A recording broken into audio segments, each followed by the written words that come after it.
Welcome to success studio, जहां हर concept समझाया जाता है सिंपल शब्दों में।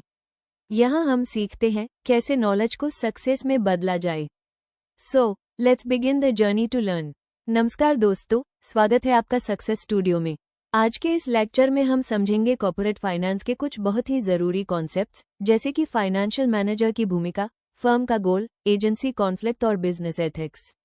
दोस्तों, आज हम शुरू करने जा रहे हैं कॉर्पोरेट फाइनेंस का पहला लेक्चर, जो किसी भी बिजनेस के लिए रीढ़ की हड्डी की तरह होता है। चलिए जानते हैं कि आखिर कॉर्पोरेट फाइनेंस होता क्या है, इसका उद्देश्य क्या है और एक फाइनेंशियल मैनेजर की भूमिका क्या होती है। Introduction to corporate finance. Corporate finance वो क्षेत्र है जो किसी कंपनी के फंड्स को मैनेज करने से जुड़ा होता है, यानी पैसा कहाँ से लाया जाए, कैसे लगाया जाए और कैसे उसे सही तरीके से इस्तेमाल किया जाए ताकि कंपनी का वैल्यू बढ़े। कॉर्पोरेट फाइनेंस का मेन फोकस होता है 3 चीजों पर। 1. इन्वेस्टमेंट डिसीजन, कैपिटल बजटिंग, कहाँ पैसा लगाया जाए ताकि मैक्सिमम रिटर्न मिले। 2. फाइनेंसिंग डिसीजन, कैपिटल स्ट्रक्चर, पैसा कहाँ से जुटाया जाए, इक्विटी से, डेट से या दोनों से। 3. डिविडेंड डिसीजन, प्रॉफिट को शेयर होल्डर्स में बांटा जाए या भविष्य के ग्रोथ के लिए बचाया जाए। आसान शब्दों में, कॉर्पोरेट फाइनेंस का मकसद होता है कंपनी के फाइनेंशियल रिसोर्सेज को प्लान और कंट्रोल करना ताकि लॉन्ग टर्म वैल्यू बढ़े। Role of financial manager. अब बात करते हैं फाइनेंशियल मैनेजर की भूमिका की। फाइनेंशियल मैनेजर किसी कंपनी का फाइनेंशियल कैप्टन होता है, जो ये तय करता है कि कंपनी को कहाँ इन्वेस्ट करना चाहिए और पैसा कैसे मैनेज करना है। उसके मुख्य कार्य होते हैं: 1. इन्वेस्टमेंट डिसीजन लेना, कौन सा प्रोजेक्ट प्रॉफिटेबल रहेगा। 2. फाइनेंसिंग डिसीजन लेना, फंड्स कहाँ से जुटाए जाएं। 3. डिविडेंड डिसीजन लेना, प्रॉफिट का कितना हिस्सा शेयरहोल्डर्स को दिया जाए। 4. रिस्क मैनेजमेंट, मार्केट और फाइनेंशियल रिस्क को समझकर कंट्रोल करना। 5. फाइनेंशियल प्लानिंग और एनालिसिस, बजट बनाना और परफॉर्मेंस मॉनिटर करना। एक अच्छे फाइनेंशियल मैनेजर का काम केवल नंबर्स देखना नहीं है, बल्कि स्ट्रैटेजिक डिसीजन मेकिंग में भी योगदान देना है। Goal of the firm. अब बात करते हैं किसी फर्म का गोल क्या होना चाहिए। कई सालों तक माना जाता था कि प्रॉफिट मैक्सिमाइजेशन ही बिजनेस का मुख्य लक्ष्य है, लेकिन आज के आधुनिक बिजनेस एनवायरनमेंट में ये सोच बदल चुकी है।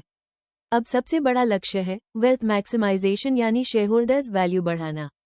इसका मतलब सिर्फ आज का प्रॉफिट नहीं, बल्कि लॉन्ग टर्म में कंपनी की वैल्यू बढ़ाना है। Wealth maximisation approach ethics, risk और सस्टेनेबिलिटी तीनों को ध्यान में रखती है।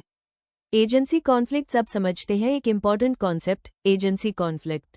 जब ओनर्स, शेयरहोल्डर्स और मैनेजर्स के बीच ऑब्जेक्टिव्स अलग अलग हो जाते हैं, तो एजेंसी कॉन्फ्लिक्ट पैदा होता है। उदाहरण के लिए, शेयरहोल्डर्स चाहते हैं कि कंपनी लॉन्ग टर्म में ग्रो करे, जबकि मैनेजर्स कभी कभी शॉर्ट टर्म बोनस या पर्सनल गेन के लिए ऐसे डिसीजंस लेते हैं जो कंपनी के हित में नहीं होते। इस कॉन्फ्लिक्ट को कम करने के लिए company incentives, stock options, performance link bonuses जैसे टूल्स का इस्तेमाल करती है, ताकि मैनेजर्स और शेयरहोल्डर्स के इंटरेस्ट एक जैसे रहें। Importance of ethics in business. आखिर में बात करते हैं एथिक्स इन बिजनेस की। फाइनेंस की दुनिया में ट्रस्ट सबसे बड़ी करेंसी है। अगर किसी कंपनी की फाइनेंशियल डीलिंग्स एथिकल नहीं होंगी, तो वो ज्यादा दिन सर्वाइव नहीं कर पाएगी। एथिकल प्रैक्टिसेस का मतलब है चेक मार्क ट्रांसपेरेंसी रखना, चेक मार्क फेयर डिसीजंस लेना, चेक मार्क फ्रॉड या मैनिपुलेशन से बचना, चेक मार्क स्टेकहोल्डर्स के हितों का ध्यान रखना। एक एथिकल कंपनी इन्वेस्टर्स, एम्प्लॉइज और सोसाइटी तीनों का ट्रस्ट जीतती है, और यही लॉन्ग टर्म सक्सेस की असली कुंजी है। तो दोस्तों, आज हमने जाना कॉर्पोरेट फाइनेंस का मीनिंग, फाइनेंशियल मैनेजर की भूमिका, फर्म का गोल, एजेंसी कॉन्फ्लिक्ट्स और एथिक्स का महत्व। अगर आपको ये वीडियो पसंद आया हो तो लाइक करें, शेयर करें और चैनल को सब्सक्राइब करना ना भूलें। अगले वीडियो में हम बात करेंगे कैपिटल बजटिंग और टाइम वैल्यू ऑफ मनी के बारे में। धन्यवाद। सीखते रहिए, बढ़ते रहिए सक्सेस स्टूडियो के साथ।